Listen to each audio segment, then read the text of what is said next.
Hello, bachcho. Let's read the question. The question says directions in the question. Two statements are given as statement 1 and statement 2. Mark the correct choice as 1. Both statement 1 and statement 2 are correct. 2. Both statement 1 and statement 2 are incorrect. 3. Statement 1 is correct and statement 2 is incorrect. 4. Statement 1 is incorrect and statement 2 is correct.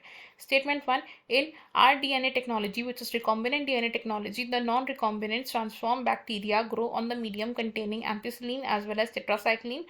Statement to recombinant plasmids contain foreign gene of interest. First statement में कहा गया कि recombinant DNA technology में जो non recombinant transform bacteria होते हैं ये उस मीडियम पर ग्रो करते हैं जिसमें एम्पिसिलिन और टेट्रासाइक्लिन दोनों प्रेजेंट होता है। एंड सेकेंड स्टेटमेंट में कहा गया कि जो रिकॉम्बिनेंट प्लाज्मिड्स होते हैं इनमें foreign gene of interest present होता है।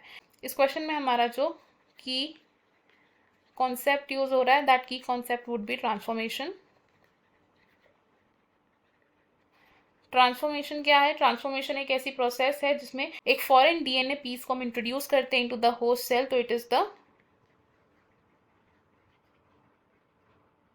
Introduction of foreign DNA into the host cell.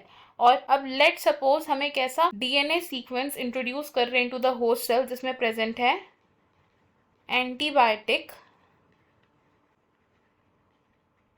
Resistant genes for the antibiotic tetracycline. अब अगर ऐसे जीन्स को हम इंट्रोड्यूस करें इनटू द बैक्टीरियल सेल्स जिनमें कि टेट्रासाइक्लिन रेजिस्टेंस प्रेजेंट है, तो इसके बाद हमारे जो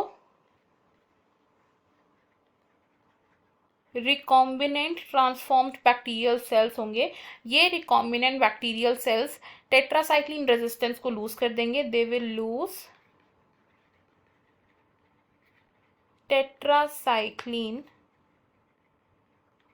रेजिस्टेंस, और टेट्रासाइक्लिन रेजिस्टेंस लूज करने के बाद ये बैक्टीरियल सेल्स ग्रो करेंगे only on ampicillin containing medium. और हमारे जो ट्रांसफॉर्म्ड नॉन रिकॉम्बिनेंट्स हैं, non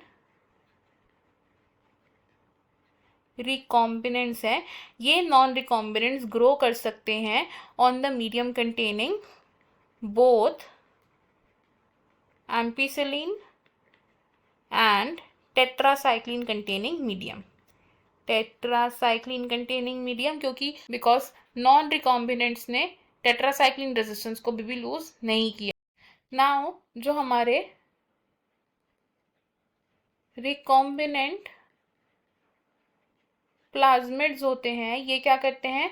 foreign gene of interest को ट्रांसफर करते हैं इनटू द होस्ट सेल, और इस प्लाज्मिड में क्या प्रेजेंट होता है? हमारा जीन ऑफ इंटरेस्ट प्रेजेंट होता है, यानी कि वो जीन प्रेजेंट होता है जिसे हमें होस्ट सेल के अंदर ट्रांसफर करना है।